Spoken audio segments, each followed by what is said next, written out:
Assalamualaikum warahmatullahi wabarakatuh. So video ni saya buat untuk memberikan peringatan kepada diri saya sendirilah. Okay? So bila saya tengok video ni, dia akan ingatkan saya kepada apa yang saya perlu buat matlamat saya, dan juga kepada rakan seperjuangan, semoga ia dapat memberikan manfaat. So pada waktu ni, so saya nak cerita tentang matlamat. Kenapa kita perlu ada matlamat? Sebab apa? Sebab kalau kita tak ada matlamat, kita tak akan ada arah tujuan. Ke mana kita nak bawa diri kita. Kita buat benda ni tapi kita tak ada arah dan tujuan. So kita kena ada matlamat.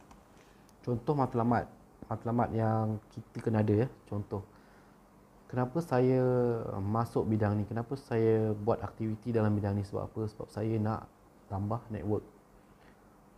So you buat benda ni kan, you buat benda ni untuk tambah kenalan dan network. Sebab dalam bisnes, network is the king. Database, network, kenalan tu paling penting sekali. Nombor 2 itu paling penting kenalan. Nombor 2, kita ada kawan untuk kita berbincang strategi macam mana kita nak menambahkan kita punya jualan. Ada kawan-kawan untuk kita berbincang, berdiskus, group meeting. Kita ada kenalan. Nombor 3 adalah menjana pendapatan. Of course, bisnes adalah first kita untuk dapatkan pendapatan bagi diri kita supaya kita dapat menyara keluarga kita, diri kita kan. Tapi yang paling penting sekali, bisnes ni adalah menambah network dan rakan-rakan. Sebab apa? Ini adalah nadi kepada kita punya bisnes. Kalau kita nak bergantung pada pendapatan, kita kena kerja sendiri. Kerja sendiri pula. Kerja dengan orang. Itu lebih baguslah kalau nak pendapatan. Tapi sebab bisnes, perniagaan ini melibatkan network. So lebih ramai kita kenal, lagi senang kita punya bisnes kita nak jalan, lagi senang kita buka peluang pada orang lain. So kita kena tahu matlamat kita, kukuhkan diri matlamat kita sebelum kita bangun besok pagi okay. Amal sebelum awak bangun besok pagi, malam ni awak kena fikir. So besok awak nak buat apa? Rancang aktiviti. Rancang aktiviti apa yang nak buat, apa yang target nak buat. Okey. So kita kena setkan sebelum kita tidur. Sebab apa? Besok bangun pagi nanti kita akan ada matlamat. Okey. Pagi ni aku kena buat something. Okey. So saya nak dekatkan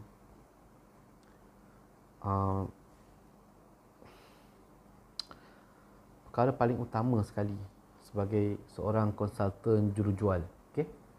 Dia ada 7 aktiviti. Seorang konsultan jurujual dia kena ada aktiviti. Tanpa aktiviti yang mendatangkan hasil, yang mendatangkan jualan, so dia tak bekerja. Contohlah kita call orang, kita jumpa orang tapi kita tak dapat jualan, maknanya kita tak bekerja lah. Sebab fokus utama, hasil utama, penentu utama bagi seorang jurujual adalah dapatkan jualan. Okey, antara aktiviti yang kita kena consider lah, saya sebagai jurujual, saya kena consider. Satu, ada 7 step. Satu, kita kena cari peluang. Maksud peluang ni, peluang untuk kita berjumpa dengan orang, berkongsi peluang dengan orang. Itu satu peluang. Lepas tu, bila kita dah ada peluang berjumpa dengan orang, contohnya dekat kios ke booth ke kan, ataupun kita buat call, kita ada peluang dah berjumpa dengan orang, kita kena membina kepercayaan dan hubungan.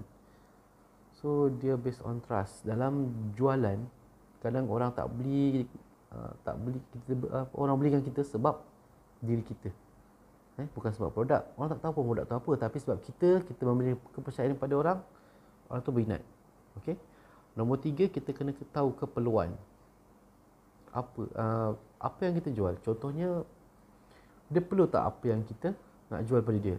Kalau tak perlu, macam mana kita nak habiskan jualan? Tak boleh. Kita tak boleh jual benda yang orang tak perlukan. So kita kena tahu keperluan. Nombor 4, kita kena sampaikan maklumat, info, produk, step dengan berkesan. Maknanya sebagai seorang jurujual, kita kena tahulah. Kita kena tahu satu manfaat produk pada pelanggan. Bila kita dah tahu manfaat produk pada pelanggan, kita senang nak terangkan. Satu contoh lah ya.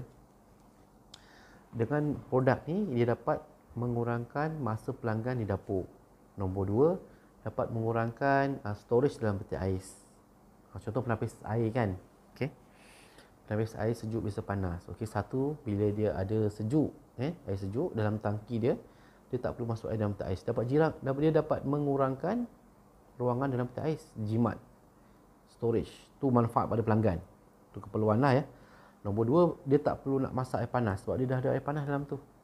Nombor tiga, dia ada tangki air. Andai kata tak ada, air tak ada, dia masih ada simpanan air. Tu keperluan lah pada saat-saat kecemasan. Okay? Itu adalah keperluan yang pelanggan perlu.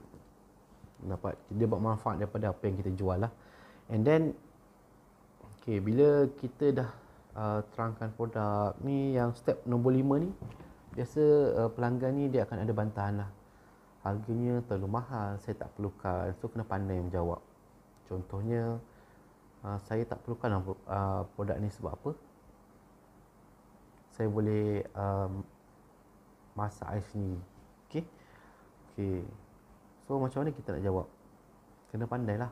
So kena pandai mainkan emosi pelanggan. Contohnya, kalau kita dapat membantu dia menggunakan masa di dapur, bukankah lebih baik bagi family dan anak dia, kan? Contohnya dia balik kerja, dia tengok air dah tak ada, air untuk masak dah tak ada, air minum tak ada, so dia kena masak air lah. Masak air, simpan air dalam peti ais, sediakan air panas. So kan dia jadi extra work.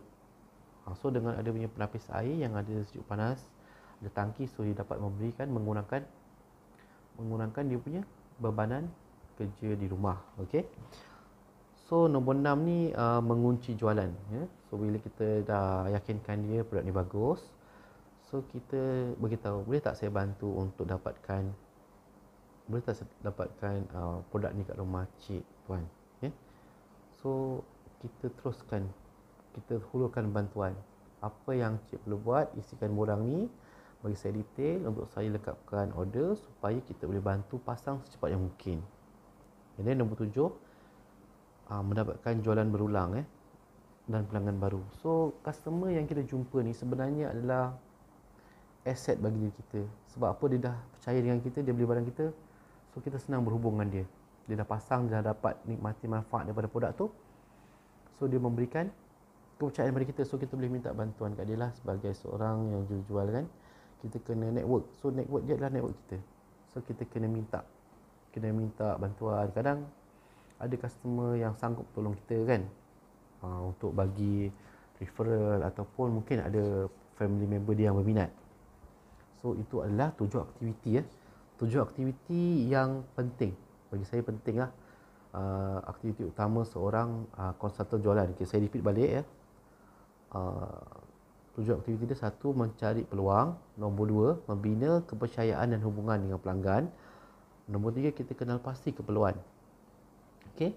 Keempat, kita menyampaikan maklumat dengan berkesan. Lepas tu nombor 5, kita menjawab bantahan. Nombor 6, kita mengunci jualan. Dan nombor 7 sekali adalah mendapatkan jualan berulang dan pelanggan baru. Okey. Itu adalah aktiviti kita sebagai konsultan jualan. Kita boleh gunakanlah 7 step tu. Cari peluang, cari customer, cari pelanggan, kita berhubung, membina kepercayaan. Lepas tu kita suggestkan produk, manfaat produk kita pada customer. Kita bagi dia ini adalah berbaloi. And then kita bantu untuk dia dapatkan produk. And then kita dah bantu dapatkan produk, kita minta bantuan dia untuk dapatkan referral. Itu 7 step. Okey, kita berfikir kita berfikir macam mana kita nak dapatkan jualan. So cara yang lebih berkesan untuk kita dapatkan matlamat kita, capai matlamat kita. Contoh kita dapatkan jualan. Contohnya saya, company perlukan kita jual sebulan minimal 3 unit ataupun 5 unit produk. So kita kena jelas dengan aktiviti yang kita nak buat. Okey. Kita boleh berfikir, tapi adakah dengan berfikir kita dapat jelas matlamat kita? Maksudnya macam mana ya? Kita berfikir kita nak buat ni, nak buat ni, tapi kita tak ada tulis kat kertas kan. So kita tak dapat nampak benda tu secara berulang kan. Kita boleh fikir tapi akan hilang lah kalau kita tak tulis kertas. Kita kena tulis dekat atas kertas supaya kita dapat tengok berulang kali, supaya kita tahu apa yang kita kena buat. So untuk berfikir di atas kertas berfikir di atas kertas so first kita ada kita kena rancang lah. Kita ada 7 step untuk rancang ni. Kata ni kita ada 7 step lah.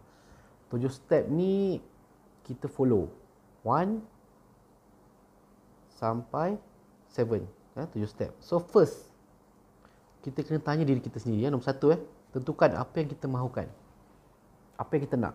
Okay? Hari ni saya nak apa? Hari ni saya nak jumpa dengan 10 orang pelanggan.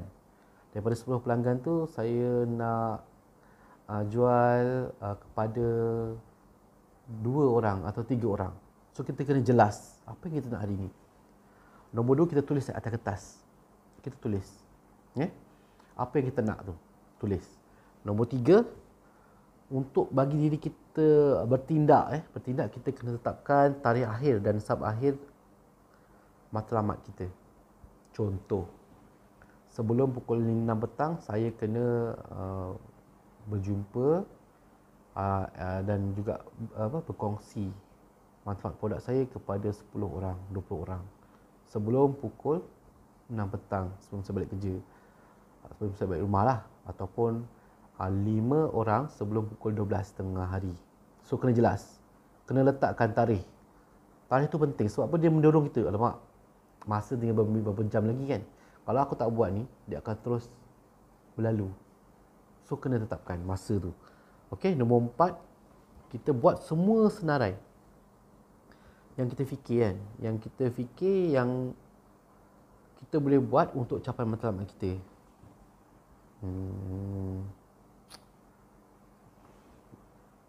Apa senarai semua perkara tu? Contohlah, kalau kita ada booth kan, kita ada kios, kita boleh jumpa dengan orang yang lalu lalang. Itu salah satu cara. Sebab apa? Kalau kita jumpa orang yang berminat, kita dapat buat jualan pada hari tu kan. Ataupun kita buat call kepada rakan-rakan ataupun jiran ataupun kenalan kita kan, berkongsi manfaat lah. Itu salah satu cara. Ataupun kita boleh iklankan kita punya e-shop dekat dalam media sosial, WhatsApp ke, TikTok ke ataupun Facebook. Sekarang ni TikTok viral. And then kita boleh promosi kat situ lah. Kita cerita manfaat produk pada customer. Mungkin ada customer yang mencari, dia dapat tengok kita punya live tu amat meyakinkan kan. Dia boleh contact kita. Okey. Kemudian nombor 5, senarai tu kita atur dalam satu plan. Kita plan kita lah, kita buat. Okey, lepas buat ni kita nak buat apa? Aktiviti ni, lepas ni aktiviti ni pula kan. Aktiviti dekat kios kita dah buat. Lepas tu aktiviti 2 follow up pada customer yang dah belikan kita minta kita referral ataupun kita ambil nombor mana-mana daripada internet kan, kita share. Kita senaraikan secara uturan dalam bentuk plan. Plan lah kita nak buat apa lepas ni, nak buat apa lepas ni kan. And then nombor 6, kita kena bertindak. Sebab apa? Kalau kita berfikir tanpa bertindak, semuanya tak akan jadi. Kena bertindak juga. Kita dah setkan tarikh kan, kita dah setkan masa kita. Sebelum pukul 12, kita kena buat something. Kita kena bertindak juga. Kalau kita tak bertindak, semuanya tak akan jadi. Itu adalah procrastination. Kita melengah-lengahkan satu perkara sebab kita rasa berat. Tapi kita nak benda tu, tapi kita melengah-lengahkan sampai ke hujung waktu. Sebab tu bila closing kan, kalau kita tengok bila closing, ramai yang submit sale. Kenapa? Kenapa tak awal bulan?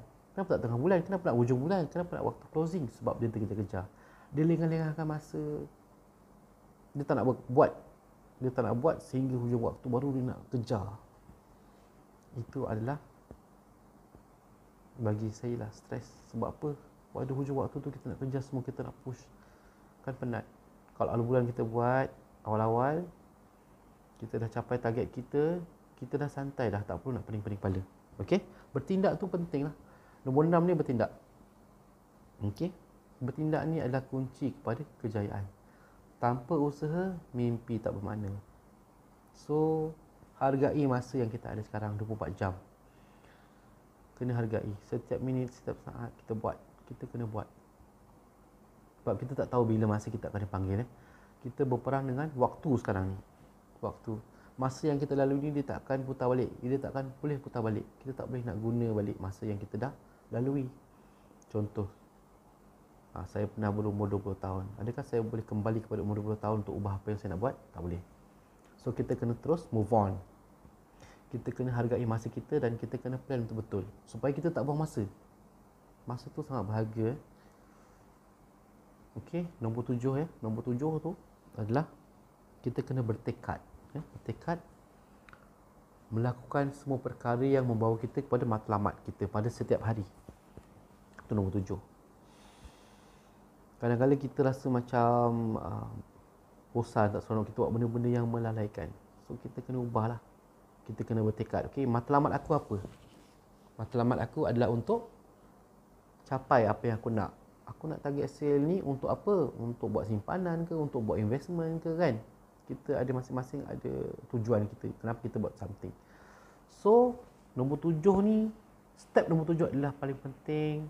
Nombor 6 penting lah, bertindak tu paling penting. Nombor 7 ni penting sebab ia dapat mengelakkan kita daripada melakukan perkara-perkara yang tak memberikan manfaat, tak memberikan hasil kepada arah tujuan kita tu. Okay? So, saya summariskan balik.